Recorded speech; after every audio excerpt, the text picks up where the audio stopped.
have them.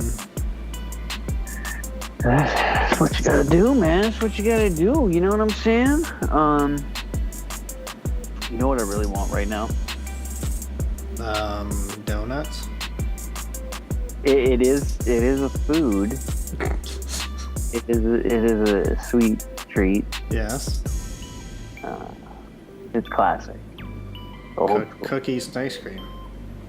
No. When I say it, you're gonna be like, "Oh, dude, yes." Come on, something. What's another clue I can give you? I mean, brownies. Not brownies. It is chocolatey. Chocolatey. Oh, dude! Chocolate cake. That's what I want. Chocolate cake. You want some chocolate cake? No. Dude, I don't know, man. What? Swiss cake rolls, bro. Oh, damn, dude. I haven't had a Swiss cake roll in forever. Bro. Oh. Damn, dude. That brings you back. Chocolate. Rolled cakes with crack in them. Straight up. Oh, dude. Little Debbie slanging the crack Slanging cake that crack Swiss cake rolls, yep. Well, okay, so welcome to All Soccer All Day. I'm Stevie Mac out here in Chicago.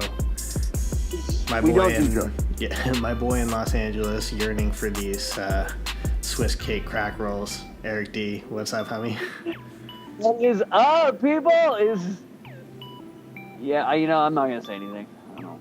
Yeah, it's good to be here. It's good to be back. We're excited to be able to get going with this. I know, I had to. You know, it's been a minute. There's been a lot going on.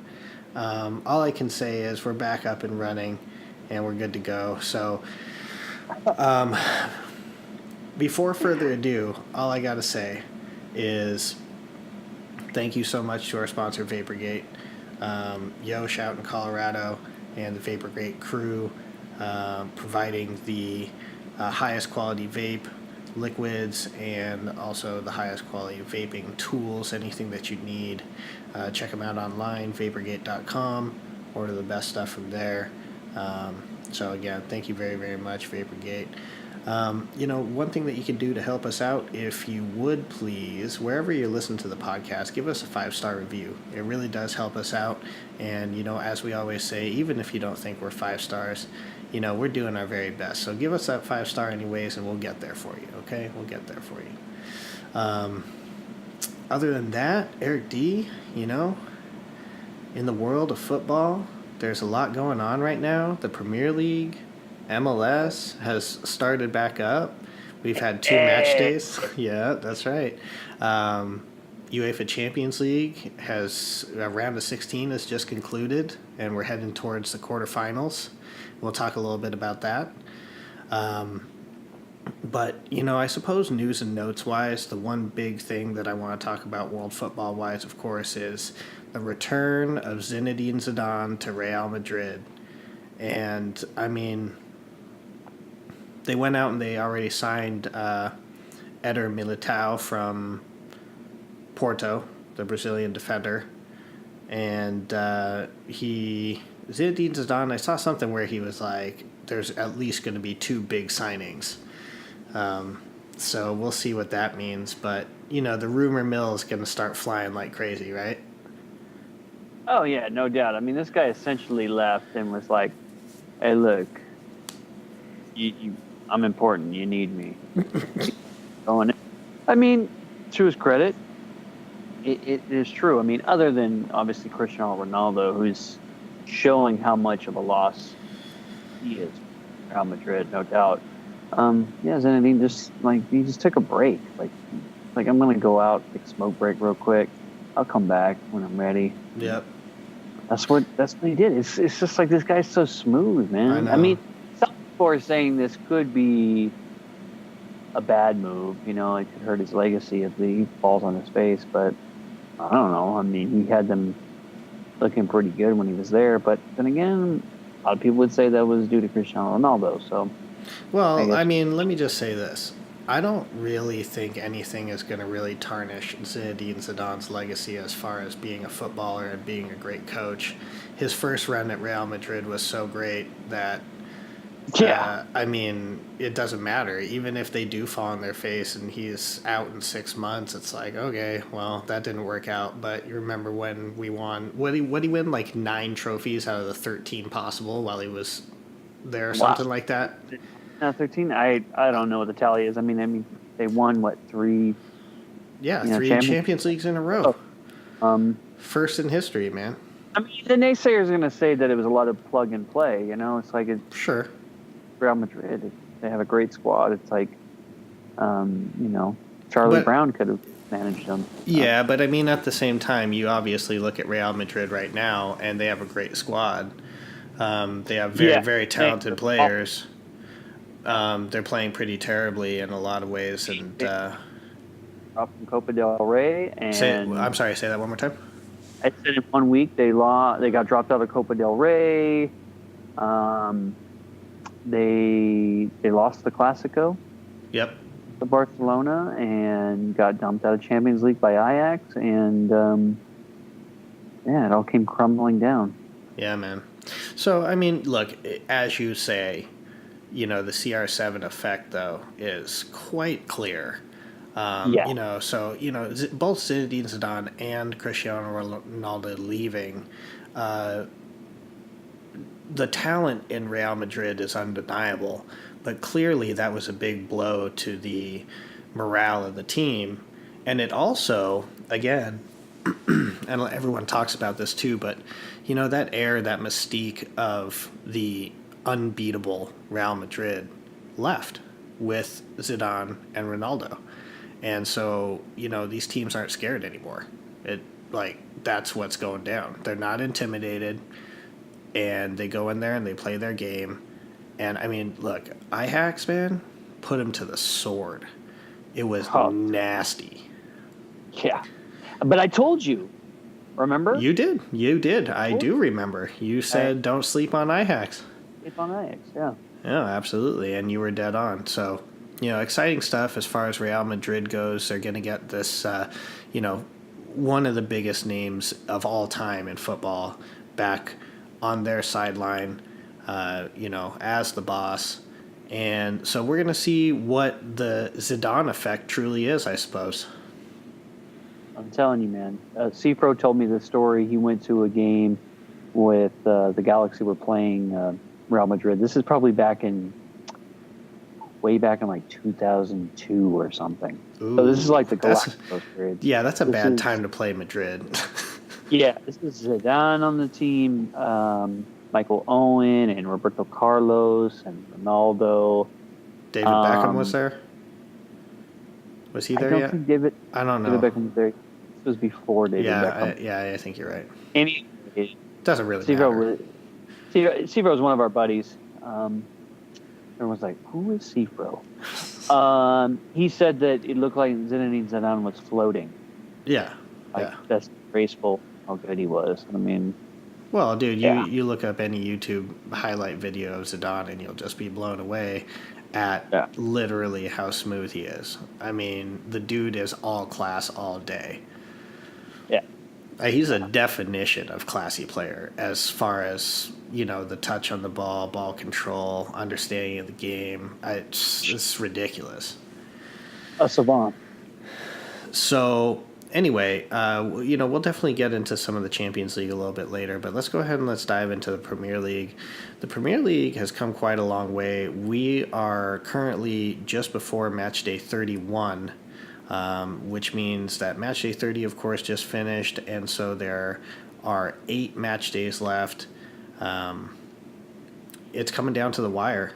Manchester City has taken the top spot at the table, 74 points. Following closely behind, Liverpool with 73. And then, there's quite a big drop after that. It's pretty much 2 separate races. You have Liverpool and Man City for the title.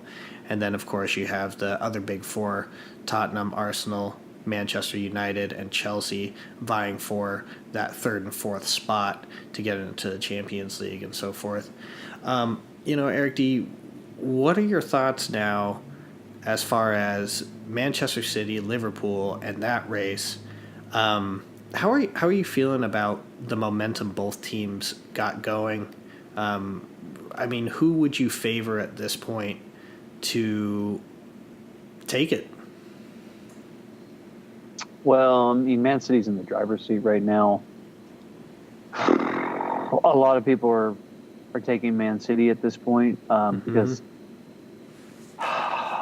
both of them are. There's still time. A potential slip up can still happen. Man City's form has been just slightly better than Liverpool's of late, and in a race this tight, at this point, Liverpool needs Man City to drop a result. So, right now the smart money looks like it's on Man City. Yeah, and I hear the same kind of things going around, and everyone's absolutely correct. They are in the driver's seat again. They are the team to beat again, and honestly, it's not like it's a surprise. The only real surprise there would be how many points Liverpool dropped in the Premier League over the course of the last month. And, when you look at the rest of the games for Manchester City, Fulham, Cardiff, Palace. Palace might give them a hard time, who knows. But then, there's a couple opportunities between Spurs and Manchester United. They do have to travel to Old Trafford. But, there's a couple opportunities you have there that might seem like they could drop something. But again, they're in the driver's seat. It doesn't look likely that they're going to be losing a whole lot of games going forward. They seem to be cranking with a lot of confidence right now as they're playing. As far as just pure talent on the pitch, too, there's a few top teams, right? Barcelona, Juve, Manchester City. These are the three teams that people are considering the top dogs around the world. And Liverpool definitely has, they can throw their hat in there, but it almost just seems like they're not quite up to speed. And we'll get into a little bit of that a little bit later also regarding Champions League, because it's going to be they had a huge win against Bayern Munich in Germany, 3-1, and it's a huge deal for Liverpool, and it's a huge confidence booster. But we're going to see where that ends up taking them, and whether or not they can ride that wave. I don't know, Eric D., as far as between the Premier League, Champions League, do you think both are too much? Is it too much pressure on both? Do you think it's better if, how do you obviously you want to win both. Yeah, obviously the more you can win, the more glamour it brings to your club, the more money you can make to spend on transfers. Mm-hmm. So yeah, you're definitely trying to win both trophies. I feel like from a club, like I've told you this, my aim is to win the Premier League title. Like that's what I would like to see Liverpool do, because it's been too long since they won it last. They've never won it in the Premier League era. Mm-hmm. I feel like it's what the club needs for its psyche is to win this title. It's crazy to put the domestic title over the Champions League title, because really all the super clubs, that's what they go for, is the Champions League title. Really, the domestic, like Juve, Bayern Munich, Barcelona, it kind of feels like their domestic campaigns that are practice for champions. No disrespect to all those clubs in those leagues, but kind of what it is. So the history bears it out. It's just like, just look at the tables. You can see it. And it's the consistency of those tables too. So it's not exactly. It's not like just a year. Season in, season out, year in, year out. It's that way. Is it too much? I don't know. it does feel like Liverpool's just like maybe the depth is not quite there that it is with the other clubs, and that's where the cause of concern is because I mean Liverpool's starting 11 can go toe to toe with pretty much any starting 11 I think in the world. Yeah, I would agree with that. It's with those players at 12 through the rest of the squad that you're really wondering about and who can step in. I really don't think they've still have any answer for that front three. If Salah or Firmino or Mane have to step out for whatever reason, it's like who goes in there? Yeah, I mean, Divock Origi's been coming in. Daniel Sturridge had a couple chances earlier in the season, but I hear what you're saying. It's, Shaqiri over on the wing, but no one stepped up into a position where they're really, making a push for even breaking into the starting lineup other than every now and then when they have to rotate some players. Divock Origi got a start the other week, but, I agree with you. No one's going to replace any of those three up front. It's crazy to me to think like for these clubs that are at this level, you have for Liverpool and for any English club, you have your Premier League fixture on the weekend, and then you have a Champions League fixture in the middle. Within 7 days, two professional soccer football games that are like as intense as they get. Yep. It's the highest quality. Yeah. I think that, again, is why a lot of people consider the Premier League the best league in the world. I mean, the quality of the entire 20 teams in the league at any day, we always talk about this, but any day, the bottom of the league, doesn't matter, bottom of the tables, they could give you a run for your money, they could put you down. And it's just not the same in the other leagues around the world that way. And, to go and play in Germany against Bayern Munich and, in between weeks of playing the Premier League is so brutal, like you were talking about. So, yeah. I mean, pretty incredible stuff. But anyways, getting back to, some of these results and things that happened over Matchday 30, one thing that we definitely have to highlight, I think, is we, of course, have to highlight the big final fall of Manchester United finally drops a game against Arsenal 2-0. And, it's the first loss since Ollie's taken over in Manchester. So, first of all, what an incredible run. You can't take anything away from what he's doing. Man. I mean, if this guy doesn't get the job, then I don't know, man, something's seriously wrong. But, he did such a good job motivating. Manchester United they've been playing with confidence and with that swag again. Basically, you can just tell they definitely have their swagger back.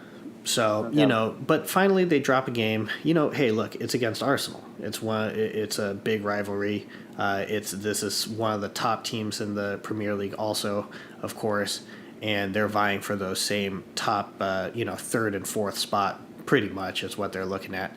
So, hey, they drop one. Can't really hate on it too much. I mean, how do you think Manchester United's looking for the rest of this season? They got 8 games left. I mean, do you think they're going to end up in the top 4? Oh, yeah, I definitely think it's plausible. I mean, they're very dangerous right now. There's no doubt about it.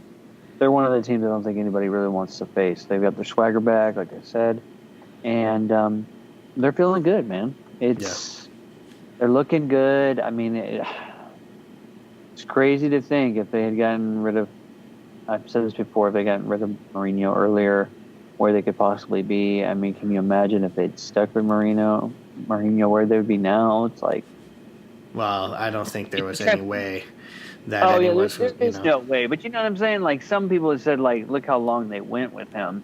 Like, right. It's madness that they even went that long. But yeah, no, they're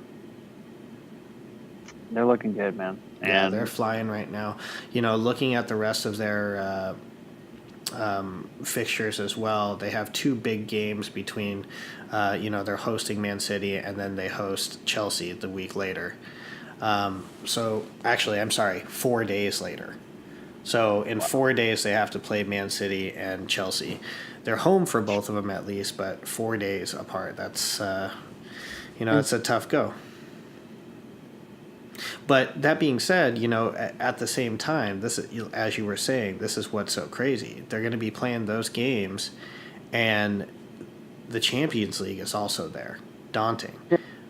We have to look and say, what an incredible comeback from Manchester United in the Champions League as well. I mean, epic. Yep. And what a crumbling from Paris, right? Oh man, I'm forever gonna just remember that gif.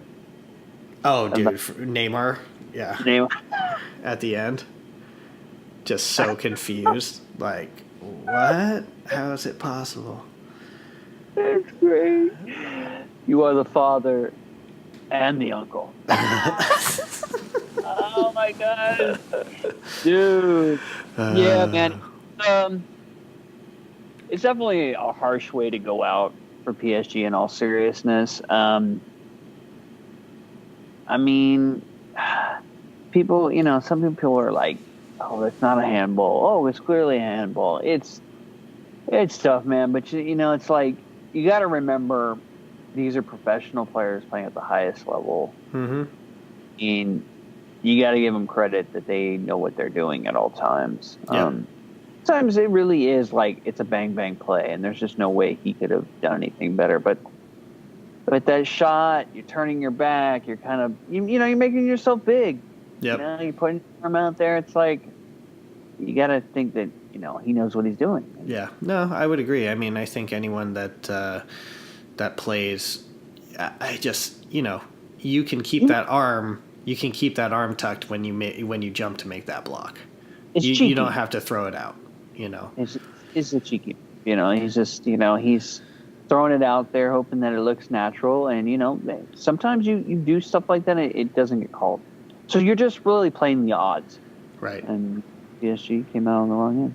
Yeah, absolutely. I mean, with this result, do you think that PSG is going to lose some morale? Do you think they're going to be losing some of their bigger stars because of a result like this and getting bounced out of the Champions League? I mean, obviously, as far as League goes, it's not even a competition. Oh, yeah, no. It's like, what are they, 20 points clear, 30 points clear? Yeah, it's totally stupid. It's like they might as well just quit playing the rest of the season. It doesn't even matter. Yeah, they might as well just start going on a world tour now or something. It's so weird because PSG is the only super club I can think of, if we can call them a super club. I guess we're calling them a super club. That all they exist for is Champions League. Like, right. That's the aim. Want to get the Champions League trophy. Because League is such a joke, at least for them, that it's... I don't even know if it's a benefit for them. Like, how I was saying, like, the other super teams are practicing with their league play? Well, PSG isn't even practicing. It's like some kind of scrimmage, like a pickup or something. It's like less than that. It's almost like Yeah, if you ever catch a Paris game and it's in Liga, it's silly. I mean, moves left and right, man. It's not competitive. So, I mean, well, back to the question. Do you think that they're going to lose any of their bigger name players from getting bounced out of Champions League? Do you think that's going to come around? I mean, of course, it could happen. I mean, if other clubs come after their players with big money, I mean, if I'm PSG, I'm worried about Mbappe. Yep. Kid young. Madrid, dude. Madrid is calling. Yeah, exactly. He's only ever been in Paris. Mm-hmm. I mean, in France. Right. Ligue 1. I mean, people are going to be saying stuff sooner or later. Like, man, you're young. You need to go prove yourself in a better league. Right. You really have to feel. And the glamour of Barcelona or Real Madrid or just a big club, they're going to splash their cash. Here's the thing about PSG. PSG I'm sorry, Man City fans, a lot like Manchester City, they are big because of money. Yep. They came to prominence a lot like Chelsea as well. They came to prominence not necessarily through their talent in like cultivating that like history and tradition. Not saying those clubs don't have it, but you know what I mean. I do. A huge flux of money came in, and now they're on the world stage, and that's PSG. And so like when you're on PSG, like there's not that history really. Mm-hmm. And when Real Madrid comes calling, or Barcelona, or other major clubs that have that tradition, how do you that appeal? How Yeah. do you? I guess Neymar could say to him like, oh, I played for Barcelona. You don't want to go there. You don't want to be a Messi shadow. But I mean, Mbappe could be like, well, I might, take over for Messi one day. Yeah. So, Well, not only take over from Messi, but think about the void that's in Madrid right now. oh, definitely. I mean, if he steps onto Madrid and starts making a statement, I mean, look, think about this, man. Of all the managers in the world, if you are a professional football player and Zinedine Zidane rolls up and is like, yo, French connection. like, get up in here. How do you say no to that, Well, especially when it's Zinedine Zidane, he's a legend, and That's he's what French. I mean. Exactly. French. Just, you both want, they're both World Cup winners. Yeah, I know what you're saying. The synergy there is undeniable, and it's like for Mbappe's legacy, he can't stay at PSG ever, and because it doesn't like. I don't know, PSG, for whatever reason, like I've said, there's this championship mentality, this psyche. They don't have it. Yeah. And I'm sorry, I'm just going to go out and say it. And same thing with Neymar. Like, I'm sorry, man. Neymar's there for the money, man. Yep. He was there to be the star because he wants to be the star man on a team. He wants to be the Messi, Cristiano Ronaldo. But he's there for the money. It's like, it's PSG. Like, you would... Really, I think Neymar would still be in Barcelona if it wasn't for Messi. Like, it was just that shadow of Messi. Yeah. He wanted to be the man, and he wasn't going to be the man with Messi there. Where Suarez, Coutinho, the other people on Barcelona are totally fine playing second fiddle to Messi. Neymar isn't. Yeah. I mean, in respect for him, he wants to be the man. But it's like, dude, PSG? Maybe you want to go... you can do that. Well, so obviously the other thing that everyone's talking about is basically Mbappe and Neymar going to Madrid. And that's been a big thing that I've been seeing kind of, the rumor mill again is flying all over the place. But, I mean... Madrid, how much money's underneath that stadium? Dude, I don't know, man. But I'm just saying, like... Yeah, we spent $500 million on this transfer.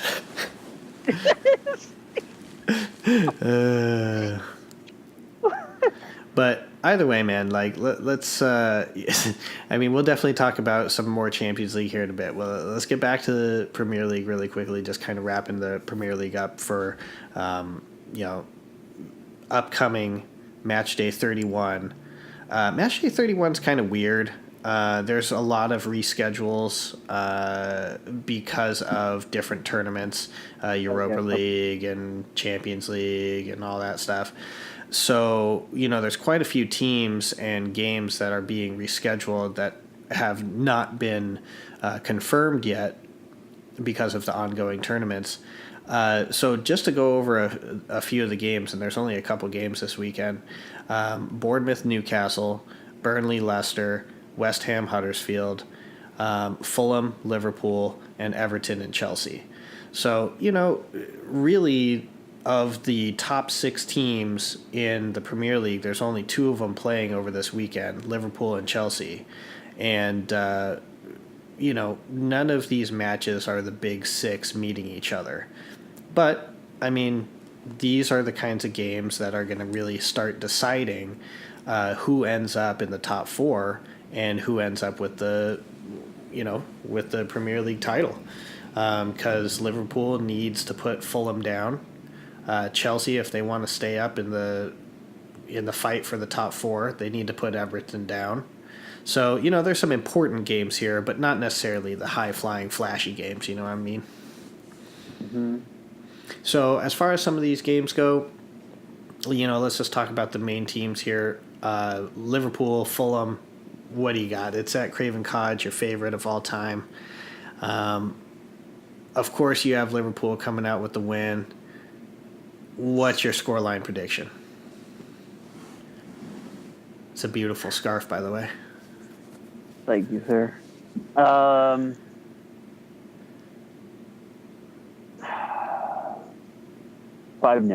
5-0. Damn, dude.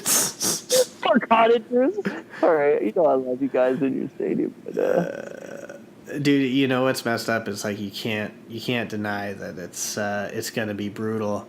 I'm just gonna play a little bit more conservative. I'll say 3-0. man, it's a little bit of a hot mess right now. So yeah. What do you got here? Everton, Chelsea at Goodison Park. Everton hosting. Chelsea.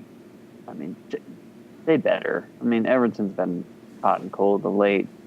Chelsea should take it. 3-1. 3-1. Yeah, I like that. I like that scoreline. I'm gonna call it. I'm gonna call it 2-0.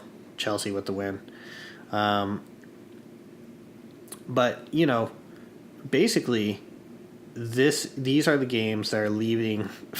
These are the games that are going to be leading into who's going to end up winning this title, who's going to be in the top four. So definitely keep an eye on this. And as we move forward, there's going to be a lot of extra little games sprinkled throughout here and there because of these ongoing tournaments. So that's always fun.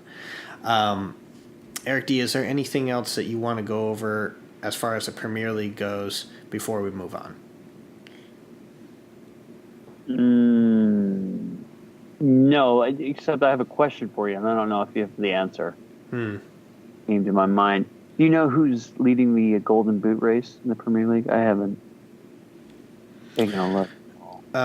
Yes. I mean, I'm going to guess it's Sergio Aguero.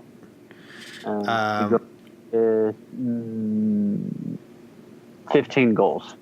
15 goals, Sergio Aguero. 18 goals, Sergio Aguero. You were close. There's 3 trailing him with 17. Aubameyang, Harry Kane, and Mohamed Salah. Oh, wow. And by the way, and Sadio Mane is right behind them with 16. See, I think, I don't want to start something, but I think Mane and Salah got a little competition going. Why they're not passing to each other. You know, who knows? But I will say that right now. He's just like,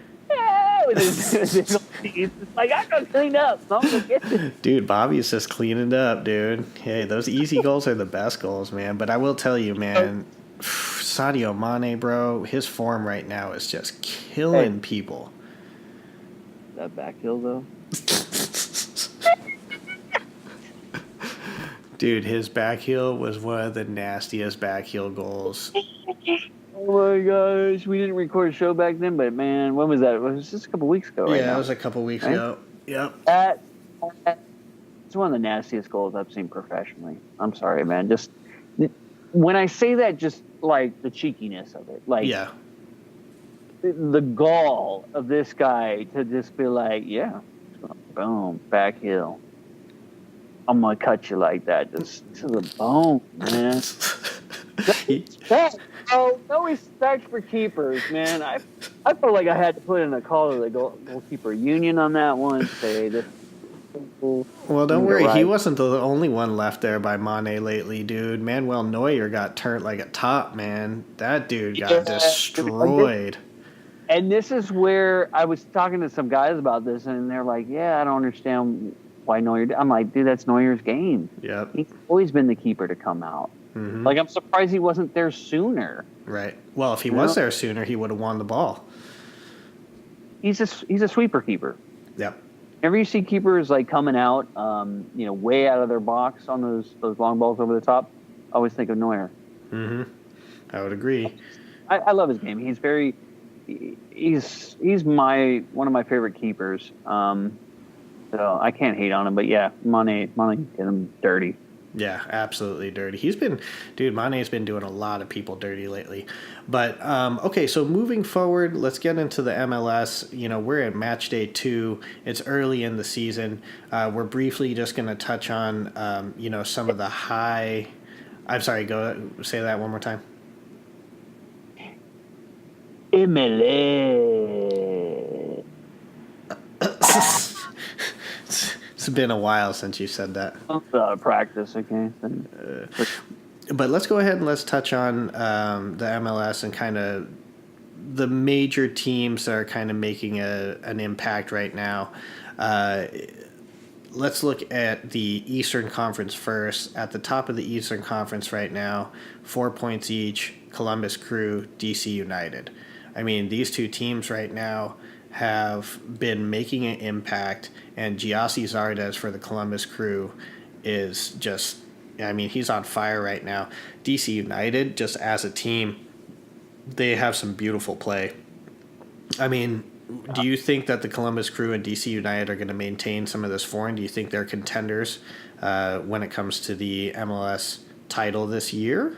I'm not going to go as far as say they're not contenders, but maintaining the form, I don't know. Maintaining form in a league like the MLS is... Okay, question for you. Is it MLS or the MLS? It's MLS. Okay, sorry. So, okay, take 2. So for teams in MLS to maintain form in a league like this is very difficult. It's there's too much parity, and so you just have a good... Teams are going through forms and streaks all the time in this league, and I don't... It's a long season. It is. It's a long season. Not only is it a long season, you and I have always talked about this. If you're not an MLS fan, we really encourage you to check it out, especially if you're here in the States, man. You got to support our local football. That's the only way that we as a country are going to get better at football as a whole. Support local soccer. And if you don't have an MLS team, find USL team, whatever team it is that is in your community. If you don't have any team at all, maybe you can start one. Yeah. Hey, that's true. It is true. But so I agree with what you're saying as far as streakiness and all this kind of stuff in the MLS because it is a long season. I will say that Columbus Crew, DC United were impressive at the end of last year. They're starting impressively this year. I think there are two teams to watch out for in the Eastern Conference throughout the season, and so it's going to be pretty interesting. I'm also interested to see how much Wayne Rooney produces this year, it being his second year in the MLS. If he's going to have a better year, if it's going to be kind of a sophomore slump. What are your thoughts on that? Did you say the MLS? I might have said the MLS. I'm just giving you a hard time. The Major League Soccer. The Major League Soccer. I know people are like, it's not the MLS, it's MLS. Anyways, so what was the question?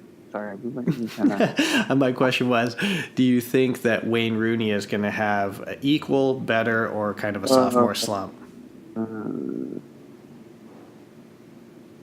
A good question, man, because I definitely at first was doubting Wayne Rooney last season when he came in. He didn't really get off to the greatest of starts, but he seems to be...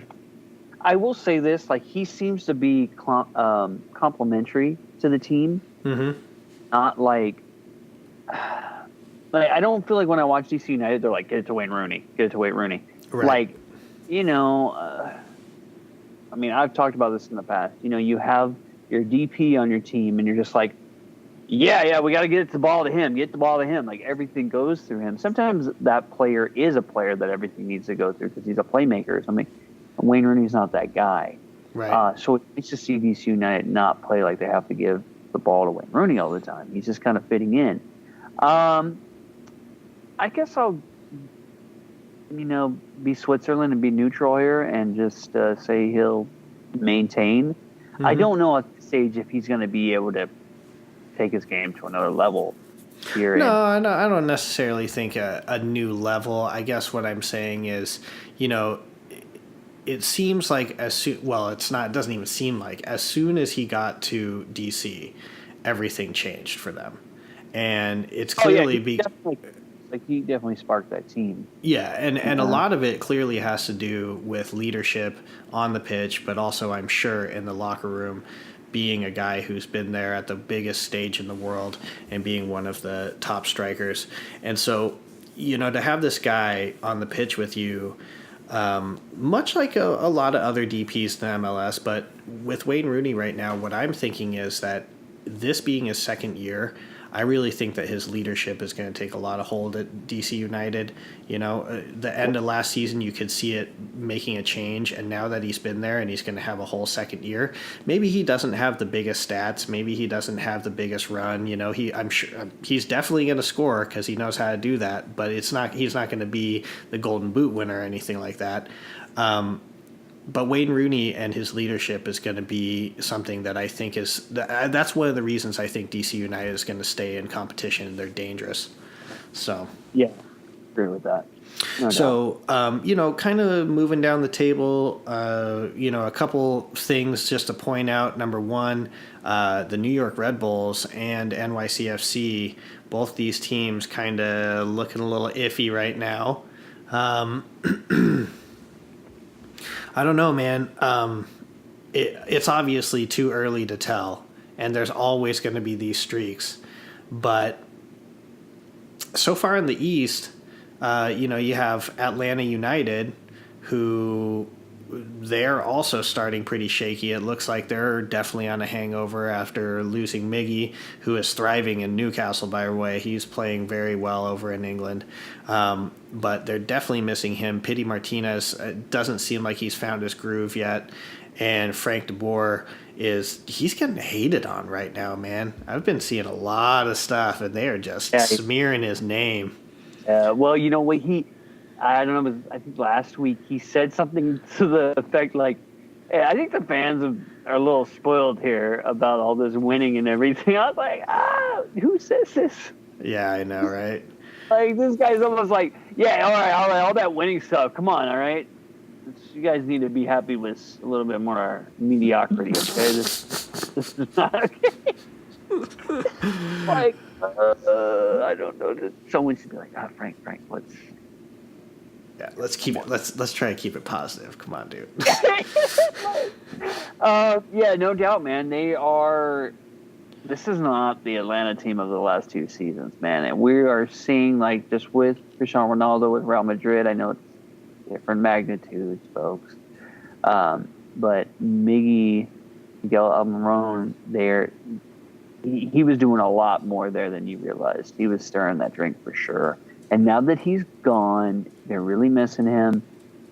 Pity Martinez is not that guy. You know, he's his own thing. He's figuring out, trying to get acclimated. And Joseph Martinez it's just not getting that space. Well, yeah, he's not getting the space because he's not, you know, there's Miguel Almiron. All over the place, like exactly. Creating, just chaos all over the pitch, man. Having that gravitational pull. Yep. You know? You're absolutely right. So, you know, it's going to definitely be something to keep an eye on Atlanta United, see if they can kind of pull it together, get in form, go on a better run. But overall, right now, man. Victor Villalba, paging Victor Villalba, you want to up? All right. I know, right? I don't know, man. I don't know. He just dropped off. I mean, isn't he a DP? Last time I checked, I think. So, I don't know, man. But, you know, we're going to have to keep an eye on Atlanta United. We'll go over the fixtures with these upcoming weekend's games here in a little bit. But let's talk about one more team here in the East. And, of course, you're welcome to bring up any other teams if you'd like. But, hey, FC Cincinnati. You know, we got to give a shout out to... Man, so we're going to talk about Orlando City, bro. I know, the hot ticket, right? Sorry, Orlando fans. You know. What's going on? So FC Cincinnati, man, they come in. Their match day 1 against Seattle in Seattle. They score an amazing first goal for the club in the MLS, and then they just get shit on basically right after that. I mean, as far as it's true though. I mean, that's exactly what happened. You know it. Goal though was legit by FC Cincinnati. That was, I mean, you can't, for the first goal in MLS history for that club being a goal like full off the volley. No, volley, it was dope. like that. The problem is, you know, if ever I was to meet us, I gotta say this before I forget. Adidas. What is up with this away kit? Like, you were just like, yeah, white shirt, there you go. wait, hold on, bring it back. Yes, badge. Okay, you're good. wait, hold on, bring it back. Sponsor. Okay, now it's fine. Yeah, man, I know they're plain, but very, very basic, man. I'm like, dude, that is a straight team wear jersey, and they just put the badge and the sponsor on there. Hey, man, like, it's a new club. They're trying to get it on, man. No, that was like, no, you guys are not going to get 2 new jerseys. You're just going to get 1. You're home, and this away is just because you got to have away. You got to have a change kit. We got these from the secondhand store and picked them up. Stopped by the Goodwill on the way. I haven't talked to the MLS kids, and we're not going to talk a lot about it. Maybe we'll talk about it in the future, but dude, MLS and Adidas, man, their whole idea was like, yeah, you get a white jersey, you get a white jersey, you get a white jersey. They were like Oprah out there. You get a white one, and you get a white. It's very true. Okay, so okay, getting back on track here. What I was going to say was, it's kind of funny, though, because although that was a amazing first goal for the club, if I ever met an FC Cincinnati fan, they were like, do you remember the first goal? I'll be like, yeah. Do you remember the rest of the game? Like, okay, dude, I mean, but seriously, like, think about it like this. Think about it like this. If I'm sorry, say that again. Sure, you'll run into some Cincy fans in Chicago, especially when they're playing the Fire. Oh yeah, I'm sure. And then I'll just ask them what they thought about their first game. I don't know. Yeah. But they'll be wearing the white kits. I'm sure. But okay, so moving on, FC Cincinnati. Paying $80 or whatever to buy that. Okay, sorry, dude. You might as well just get it like made yourself. I'm trying to get it together. All right, let's let it go. Let's let their uniforms go. But going ahead and just like, look, Cincinnati, they get a point at Atlanta. 70,000 plus fans there for the home opener for Atlanta, and Cincinnati comes in and spoils that party with a goal. I mean, that just kind of goes to show you that Atlanta United is not in the same place. Yeah. For me, that's Atlanta than it is Cincinnati. Oh, yeah, absolutely. I mean, love Atlanta support. Supposedly 70,000 were there. I mean, I've never heard 70,000 be more quiet in some phases of that game. I think they're watching this like, that's just not what I... Yeah, they're like... It's going to happen. Atlanta United will have these times of, you know, they're not going to be hitting on all cylinders, firing all cylinders all the time. And it's going to be interesting to see how that city supports that club, because it's got a bad reputation for being kind of a fair weather sports town. So, yep, we shall see. This question was posed last year, and this was posed before they even won the title last year. You and I both talked about what happens when things change, Will they Yeah. keep that support, or is it going to start dwindling? Are we going to start seeing smaller crowds? I mean, what's going to end up happening there if they continue a slide like this? That being said, again, early in the season, long way to go. You definitely can't write off Atlanta at all, which we're not doing. But we're They got just much time. Yep. But we are just simply saying keep an eye on that situation, and we will, moving forward with you, of course, on this show. Okay, moving over to the Western Conference, let's go ahead and let's talk about some of the bigger name clubs here. Seattle Sounders right now, LAFC, and Minnesota United, all with 6 points. I mean, right now, LAFC, I have to say, I mean, they're taking it to a new level with their play. We were talking about this a little bit earlier. Give me your thoughts on LAFC. Do you think this is the new big dog in the Western Conference? What are your thoughts? I'm going to preface this first by saying apologies to all the G fans out there, us being G fans ourselves. Hey, hate it, love it, however you feel, you're indifferent to it. LAFC for right now is for real. You can say all the jokes you want, LOLFC, Chivas 2.0. They've got a team. They're legit. Bona fide superstar in Carlos Vela, Mexican. A lot of Mexican Americans are going to the games. On TV, the optics, the sound, the crowd, the support, everything looks good. I know there's a lot of stuff, extracurriculars going on. I don't know if you're aware of some of the videos that have been posted about, nonsense going on around the stadium and stuff like that. But those things besides those kind of black eyes on the sport there in the club, I mean, the team is good. Mm-hmm. They just are. And they play good football, man. Yeah, I mean, 6 points so far, so max points. I mean, granted, both games were at home. True. But this is a legit force, man. This is like, not only are they, taking care of business right here in Los Angeles. I mean, they put the Galaxy on notice, man. If you thought last season was a fluke, it's not. It's here to stay, and it's only growing. And the G's are really in a battle for the minds and the hearts of all of LA and the surrounding area. This is definitely for 4. I can't wait for El Tráfico, man. It's if last season's any indication, man, this year is going to go to another level. I can feel it already, man, in the air. I know it's in the air, and you know what? We should make sure that we mark. We talk about when that game is, because this is going to be a game that no one's going to want to miss.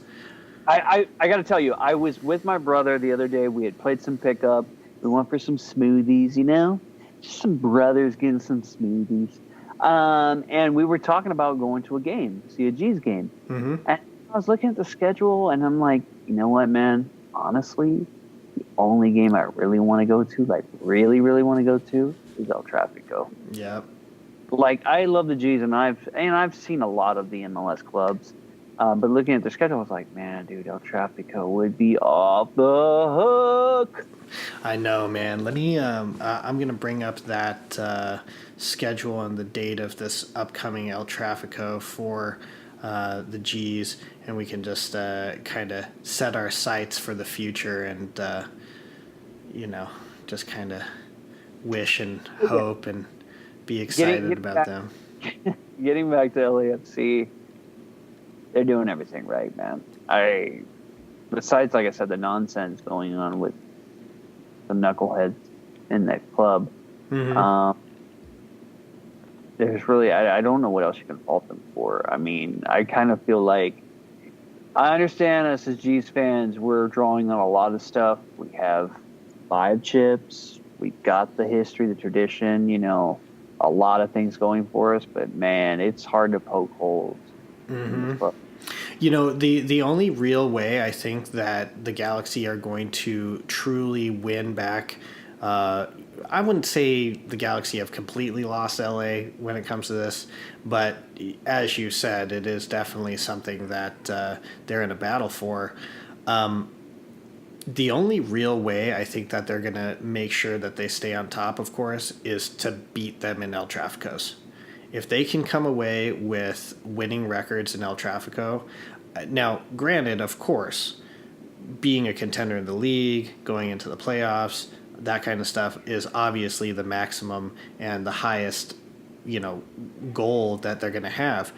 But these El Trafico games are going to be so important for the morale of the LA Galaxy. The first one, by the way, is on Friday, July 19th, and that's going to be home for the Galaxy at Dignity Health Sports Park. Yeah, no, you're right. These matches are going to feel like you're fighting for the fabric of the city.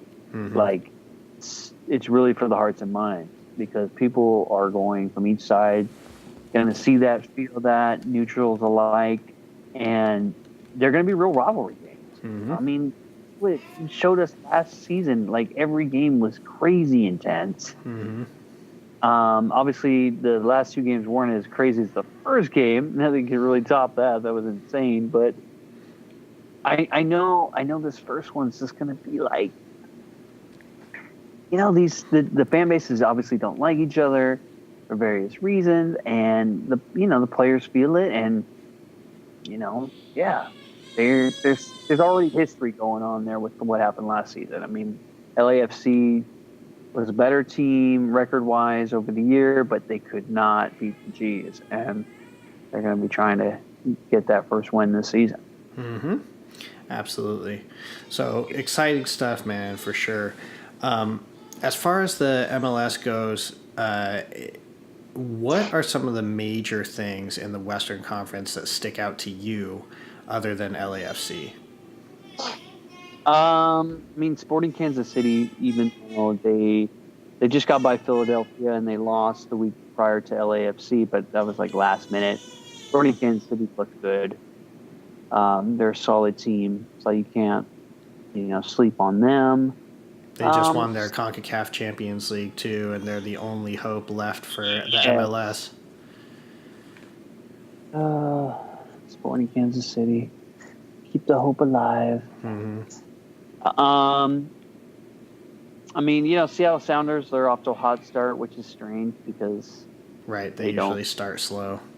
They should be like 0-2, but they're 2-0. I don't know if anybody's telling them, guys, the script says you're not supposed to win your first game. Right. So there's that. And I don't know. It's still very early in the season to be. I mean,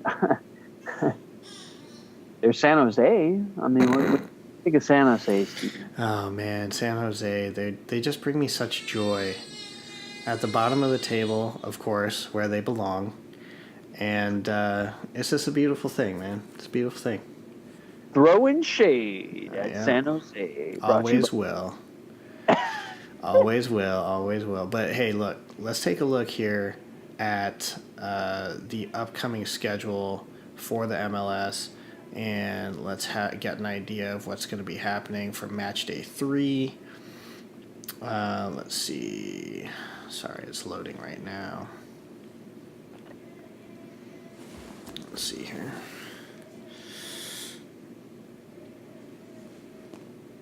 All right. Sorry about the delay, everybody. Just waiting for the good old-fashioned interwebs. Okay, so Chicago Fire against Seattle Sounders. It's actually kind of an interesting game. Chicago just recently signed someone too. Yeah, it's in Chicago. Let's see. We have that's the early game, by the way. That's 12 o'clock here in Central, so it'll be 10 o'clock in LA. Yep. Okay, so Chicago Fire, Seattle Sounders, Columbus Crew taking on FC Dallas. That's actually a pretty interesting game, seeing if Columbus Crew can keep their form. FC Dallas coming off a win against the Galaxy. So they're feeling pretty good. That's going to be in Columbus. So Columbus Crew with that home field advantage. We'll see how that goes. That's going to be a fun game to watch. 1 p.m. Central, so 11 a.m. Western. On the West Coast. Houston Dynamo hosting the Vancouver Whitecaps. New York Red Bulls hosting San Jose Earthquakes. Red Bulls better get a win there. Orlando City. I had to think of like San Jose man marking the Red Bulls. I mean, I guess it can be done. I mean, because that's what Chivas de Guadalajara did to the Red Bulls. Yeah. Then again, I mean, San Jose. So. Yeah, absolutely. Orlando City hosting Montreal. Let's see, DC United hosting Real Salt Lake. So that's an interesting game. DC, RSL, I'm into that. The Galaxy hosting Minnesota United, and we're going to see if the Galaxy can kind of pull it back together. You know what? I haven't really seen. Have you heard anything about Zlatan? Is he going to be playing tomorrow? Or, I mean, on Saturday or what? That's a negative, Ghost Rider. Yeah. He's out. How long is he out for right now? Nobody knows. Right now, it's just he's out for this week, and hopefully he'll be back. They're hoping to get Roman and Buckon back the following week.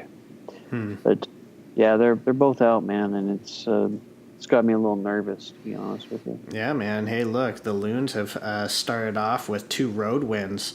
They're at a tie for the top of the Western Conference right now with 6 points. I got some news passed down to me this past week. They were seeing if Cosmo could play striker. So, yeah, Chris Pontius might have had to tag out there. Cosmo was getting up there with his big head. Maybe he could have had the ball better, dude. Damn, man. It's cold-blooded, bro. Come on, jeez. Let's go. I know, I'm saying, man. Let's see. So, bringing back up these games here. So, let's see. LA Galaxy are hosting Minnesota United. Those are going to be all the Saturday games. The Sunday games, you're going to have New York NYCFC is hosting LAFC. So that should be a fun game to see how those two teams go down. Cincinnati hosting Portland, Atlanta hosting Philadelphia, Toronto at home again. I'm sorry, say that again? That will be nuts. Cincinnati hosting Portland. That place is going to be raucous. Yeah, it's going to be pretty exciting. I'm excited to see that one. That's 4 p.m. Central. Yeah, 4 p.m. Central on Sunday, so 2 p.m. on the West Coast, 5 p.m. on the East Coast. Atlanta United hosting Philadelphia. See, Toronto at home against New England. And rounding out the Matchday 3 will be the Colorado Rapids hosting Sporting Kansas City. So, there's not a whole lot of huge marquee games, so to speak, this upcoming weekend. But that being said, every game is big. This is something that the MLS needs to try to get a hold of, the fact that the streakiness it's just so weird, man. It's so weird, the streakiness in the MLS comparatively to the other leagues around the world. You don't see that kind of flip-flop in the tables quite as much. Yeah, but by design, I think that's how MLS wants it to be. Yeah. That's the thing. You don't have pro-rel, you want parity. You want the supporters to be invested all the way through, because, there's nothing really going on at the bottom of the table. Like, okay, well, we're out of the playoffs. Season's over pretty much. So it's you want to, just like the NFL. I mean, they like it, the fact that every fan base feels like, hey, this year could be our year. Where in other leagues around the world, it's like, if you're Fulham, it's like, we're 5, Yeah, I'm serious. Like, their aim, I bet Fulham's aim at the beginning of the season was just to stay up in the Premier League, and they're not going to do that. Oh, yeah, for sure. No, that's a guarantee. We've always talked about the difference between a relegation system and, the the MLS and the American style system of the league that's set up, and I'm sure we'll talk about that a little bit more in the future. But leading into Match Day 3, MLS is back. It's a lot of fun. Please check it out. If you're not an MLS fan, again, we encourage you, find that local club, support your local club, and have some fun with the local football, man. I'd be like you right now. Yeah, just lean back, chilling on the couch, bro. You're like halfway off the screen.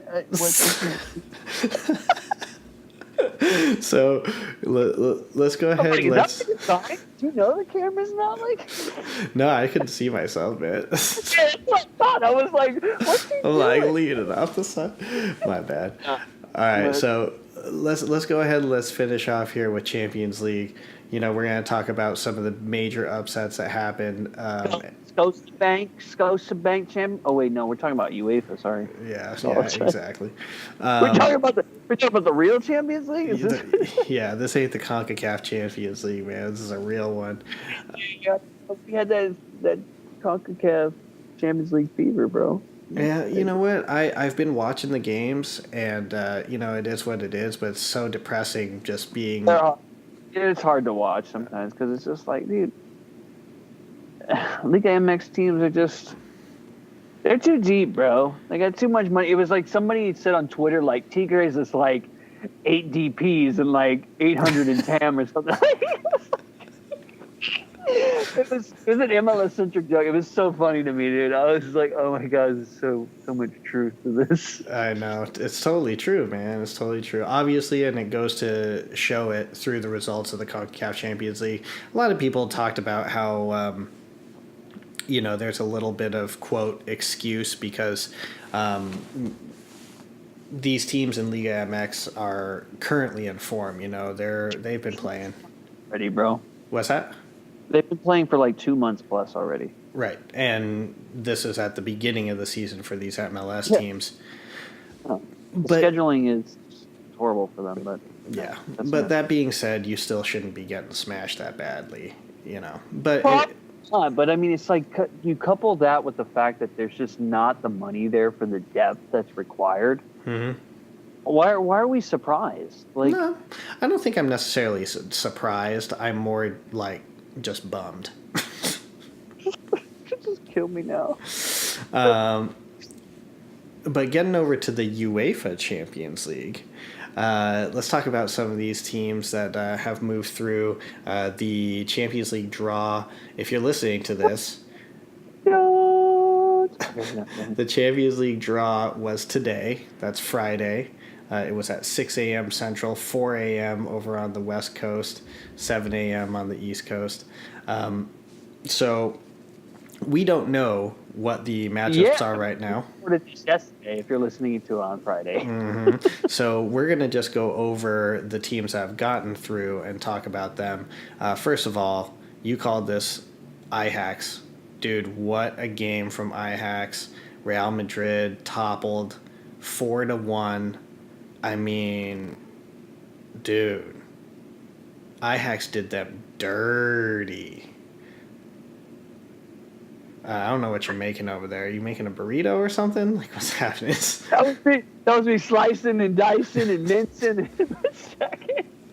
Dude, it's true, though, man. Ajax made Real Madrid eat their lunch, bro. They ate their lunch. Yep, it's absolutely true. And, we were talking about this a little bit earlier about Real Madrid and how they've kind of lost that thunder. And Ajax they took advantage of it fully. They were not afraid. They went in and they were showing out, dude. That first turn from Neres down on the touchline, man. So many dirty moves in this, bro. Yeah. De Jong with that spin move. It's that Dutch sauce, bro. It's true, man. So they're exciting, man. You know what? It's pretty interesting, man. Ajax is. I gotta say this, dude. I feel like the world like fell asleep a little bit on the Dutch, bro, because the Netherlands have been struggling to make World Cups, and Ajax and PSV haven't been around. Dude, the Dutch didn't forget how to play this game, bro. They brought us total football. Yep. They brought us Johan Cruyff. Like, don't sleep on him, bro. Like, No, what do you? I would agree, man. And Ajax, they're young, they're talented. Right now, they're playing without fear. They're going out and they're cutting people up, man. And so, look, Ajax is not necessarily a team you want to see. I mean, they're kind of that dangerous sleeper. They're playing with house money. Yep, that's absolutely right. They seem like that. Nothing to lose. Yeah, absolutely nothing to lose, everything to gain, and they're coming off an incredible comeback against Real Madrid. So, in the quarterfinal, you're going to want to see Ajax. Tottenham handling Dortmund 4-0 on aggregate. Nasty. I didn't see that coming. Dude, Dortmund was just like, okay, we done. They just straight fell asleep. Like, bored. I know. Dortmund was definitely unlucky on some of those games. They definitely should have had some goals, but still, overall, Tottenham just handled them. So, I mean, good stuff for Tottenham. I don't know how far and how deep they're going to get in the Champions League right now. They're still fighting for those, the top four over in the Premier League. They're currently in third place, so they're in a good place there, but they just dropped that game against Southampton. So, we'll see where they end up, right? But for right now, Tottenham's, I'm sure, focusing on the Champions League quite a bit. They would like to make a deep run, at least get to the semifinal, right? Next, another big comeback, somewhat of a shocker. Porto coming back and beating Roma, and they win 4-3 on aggregate. I mean, yeah, I didn't see that coming either. I mean, I watched a lot of that last game, and Dzeko looked pathetic, man. It was bad. He had a couple of clean shots and just scuffed them, missed them. It wasn't good. Ajax was playing with the house money, and they got nothing to lose. I mean, Porto is like Cinderella. Yes. Yep. I mean, I don't think Porto's going to put up as much resistance as Ajax will in the next round. But, I mean, you can't sleep on Porto either. I mean, They're in the last 8 Champions League. I mean, they're a Portuguese side. So, yep. Yeah, man. Roma slept on them at their peril. Yep. And let's see. Juve. Dude, the comeback. CR7. 3-0 in that second game. They go through 3-2 on aggregate. Ronaldo with man-sized headers, bro. Both those headers were just nasty. It's unreal. Like, I think it was the second one. The second one, bro, that's all, like, desire. Mm-hmm. Like, you see that? Like, that's just, yeah, like you said, man-sized. Like, that's just him wanting the ball more than the other guy. Yeah. I mean, straight up dirty, man. And it just goes to show Ronaldo is just like I don't know, man. Godly. You had said a few weeks ago when Messi had that one goal, man. Dude. You were like, go into discussion. I don't know, man. I mean, dude. Okay, look. It was end of discussion until Ronaldo, of course, comes back and does this. I mean, I guess he was due for a big game, but damn, man. Dude, he single-handedly brought them back from the dead, bro. That's like right there. Like Juve's like, that's what we paid for. That's why we got that, dude. Well, dude, he had a quote, and he said, I think, maybe that's why they bought me. Like, he knows. And dude, it's undeniable. Bro, he over there reading all that stuff like, yep, I'm good. Yep, I know. I'm good. Yep. It's true, man. It's true. Oh, he sleeps with that stuff. He's like, I'm having a bad. Okay, I'm good. Well, you definitely don't want to see Juve in the next round. I mean, frankly, you don't want to see any of these teams in the next round, but that's the point, and that's why the UEFA Champions League's top dog. But Juve moving through an extremely exciting series. Barcelona just handling Lyon, coming away 5-1. Messi looking nasty too. He has a brace and 2 assists. Yeah, dude, Leon just fell apart there. I mean, I guess you got to give him some applause just for holding Barcelona 0-0 for 3 halves Yep. or 2 halves, or at least 2 halves because it was one whole game. Yeah, it was at least 2. Yeah, so I mean, they held on valiantly, and they just Barcelona, bro. At the end of the day, it's like, yo, Leon, you were like below PSG in Ligue 1. Like, what were you expecting? Yeah, I mean, exactly. Let's see. Speaking of PSG, man, what a comeback from Manchester United. We talked about this earlier. What do you have to say? I mean, Ollie. I don't really have much to say. What happened was Man U, they got swag, and I mean, I'm sure PSG was feeling some kind of way. They go to Old Trafford, they're coming out 2-0, but Man U, like a club like Man U, back right in the mouth, dude, and it really hurt PSG not having Neymar for sure because that dude's over there on the sideline looking dumb. So Yep, guaranteed. But it is what it is, man. Manchester United moving through. PSG is out. Look, let's not even talk about Man City and Schalke. 10-2 on aggregate. 7-0 was that second game. It's a joke, okay? I don't even want to mention that. And of course, we mentioned this earlier, the big win for Liverpool over Bayern in Germany, 3-1. Great performance from Liverpool. So, our last 8 teams right now. Go ahead. can I say this? And I don't know if this is too harsh. Is Byron just old? Yeah, I think they're on their way, but they got some young talent there, though, man.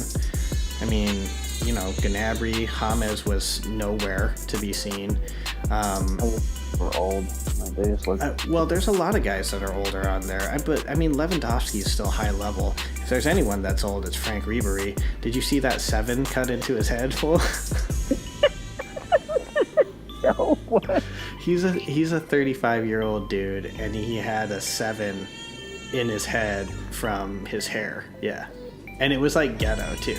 It was like some kid like traced it out, and then you just like put a 7 up there. Yeah, that guy's always seemed like a little cuckoo. Yeah. Well, it is what it is. So Bayern loses 3-1, and so big game for Liverpool. So the final 8, we have Ajax, Tottenham, Manchester United, Porto, Manchester City, Juve, Barcelona, Liverpool. 8 of the biggest clubs in the world. Big time. Man, 4 English clubs, 1 Spanish, 1 Italian, 1 Portuguese, and 1 Dutch, right? Mm-hmm. No German teams, bro. Yeah. No Dortmund. No Bayern. I don't know, man. It's bad times for German football right now, I feel. Yeah, I would agree. Well, I think I'm going to wrap this up because Jack is crying and screaming in the background. He's making his appearance right now. He's trying to be on the show. What's going on, Jack? Yeah. Okay, man. Baby boy in the other room crying, so I got to get going. But hey, man, it's good to be back. Eric D, you got anything else you want to wrap up with? No! Sayonara, arrivederci, good night, Avidazang, and all that good stuff. I'm out. Well, enjoy those games. Yeah, that too. And don't hate, all right? Don't hate.